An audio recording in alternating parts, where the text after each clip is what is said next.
The papyrus, putting on my table every month. I don't wanna be sad. Don't even try to hide it. No, I don't wanna lose it. And you see how it is, it's so inviting.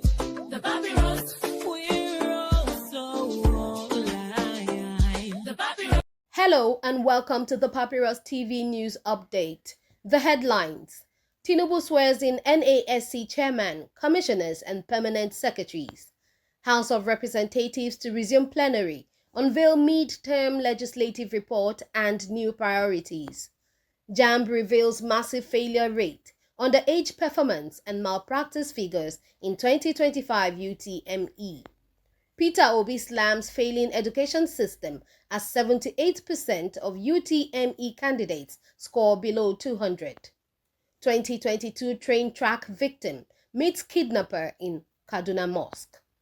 Tinubu's FEC approves National Cocoa Board to revive Nigeria's cocoa industry. Controversy in Kano as LGAs directed to fund Emir's vehicles with 670 million naira. The details.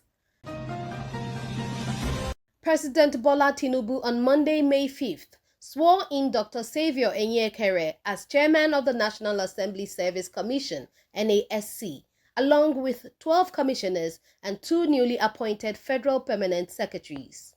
The ceremony was held at the council chambers of the Presidential Villa, Abuja, during an expanded Federal Executive Council (FEC) meeting. Dr. Enyekere, a former deputy chief of staff to the Senate President and environmental expert, will serve a renewable 5-year term. The commissioners, drawn from Nigeria's 6 geopolitical zones, include Suleiman Hunkoye, Yusuf Tabuka, Aminu Male, Lawan Mahmood, Mark Teso, Salihu Balogun, Taiwo Oluga, Afiz Ikpeza Balogun, Nnanna Uzokalu, Festus Odi, Patrick Giwa and Mary Ekpeyong. Also sworn in were 2 permanent secretaries, Mr. Rafiu Adeladan from Oyo State and Dr. Mukhtar Mohammed from Jigawa State. The event was attended by Vice President Kashim Shettima, Senate President Godswill Akpabio, and other top officials. A minute of silence was observed in honor of former Minister of State for Foreign Affairs, Dubem Onya, who died in March. Meanwhile, the House of Representatives will resume plenary sessions today, Tuesday, May 6, 2025, following a legislative recess that coincided with national holidays including Easter, Eid al-Fitr, and Workers' Day.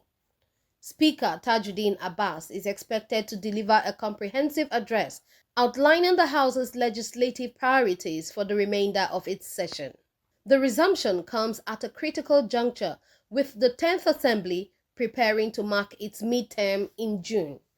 A highlight of the coming weeks will be the inaugural National Policy Dialogue on the legislative agenda, scheduled for May 12, during which the Speaker will present a midterm report and lead discussions with government officials, civil society, and international partners. During the recess, legislative activities did not grind to a halt. Delegations visited Enugu and Plateau states to support communities affected by recent violence. The House also made significant strides in public finance oversight, with the Public Accounts Committee announcing the recovery of 11.49 billion naira from oil and gas firms, bringing total debt recoveries to over 61.5 billion naira since March. The House also pressed ahead with constitutional and electoral reform. A technical retreat was held to harmonize memoranda and prepare for zonal hearings on constitutional amendment bills. Reforms to the Electoral Act 2022 are also on the agenda to close legal gaps ahead of future elections. Plenary this week will feature motions on critical national issues, including electricity debts by MDAs and military agencies, fuel importation and domestic refining, subsidizing cancer treatment, housemanship for medical students, expansion of NYSC camps and JAMB CBT centers, universal basic education enforcement, comprehensive audit of abandoned public buildings. As it resumes, The House has reaffirmed its commitment to robust oversight, impactful legislation, and people-centered representation. Continuing, the Joint Admissions and Matriculation Board (JAMB) has released a critical update on the conduct and outcome of the 2025 Unified Tertiary Matriculation Examination (UTME), painting a sobering picture of underperformance, rising malpractice, and logistical challenges confronting Nigeria's education system. In a statement, JAMB revealed that a total of 40,247 underage candidates were permitted to participate in the UTME as a special concession to allow them to demonstrate exceptional academic talent. However, only 467 of them, barely 1.16%, achieved scores considered outstanding by JAMB's evaluation standards. The board emphasized that these underage candidates will now undergo 3 additional stages of post-examination assessment to determine their academic suitability for higher education. Beyond the underage statistics, JAMB disclosed that 97 candidates have been directly implicated in examination malpractice, with another 2,157 candidates currently under investigation. The board noted that a range of offenses were recorded, including impersonation, illegal access to exam questions, and the use of prohibited electronic devices. In addition, 71,701 registered candidates were marked absent during the exam period, a figure JAMB is reviewing for possible verification anomalies. Candidates who faced biometric verification challenges have been placed under administrative scrutiny and, if cleared, will be rescheduled to retake the exam at specially designated centers. The board is also finalizing the results of blind candidates and those categorized under the JEOG, Joint Examination for Other Groups, assuring that their scores will be released soon. JAMB announced that a press conference will be held later this week to formally publish the results and outline procedures for accessing scores, while also responding to mounting questions about the integrity of the examination process. Similarly, former presidential candidate and education advocate Peter Obi has issued a scathing critique of Nigeria's deteriorating education sector, following the dismal performance revealed in the 2025 UTME results. Reacting to JAMB's disclosure that only about 420,000 out of nearly 2 million candidates scored above the 200-mark threshold, Obi described the outcome as an indictment of decades-long neglect. This shocking statistic reflects the deep-rooted challenges in our educational system and highlights the consequences of systemic underinvestment, he wrote on his official X account. Obi emphasized that education must no longer be viewed merely as a public service, but as a strategic national investment. He drew global comparisons, pointing out that Nigeria's university enrollment figure of about 2 million is dwarfed by Bangladesh's 3.4 million students in a single open university and Turkey's total university enrollment of over 7 million. Bangladesh, which once lagged behind Nigeria in virtually every development index, now surpasses us in the Human Development Index, Obi warned. He called for urgent sweeping reforms and a comprehensive rethink of national priorities. Education is the most critical driver of national development. If we are serious about building a secure, prosperous, and equitable country, we must now invest aggressively at all levels, he said, urging federal and state governments to double budgetary allocations and make long-term plans for infrastructure, curriculum improvement, and teacher training. Moving on, in a deeply moving turn of events, Comrade M.B. Muhammad, one of the survivors of the 2022 Abuja-Kaduna train attack, says he has forgiven one of his abductors after a surprise encounter inside a mosque in Kaduna State. According to Muhammad, The encounter occurred recently at Shema Mosque in the Rigasa area of Igabi local government area, Kaduna, after he had finished Ishai prayers.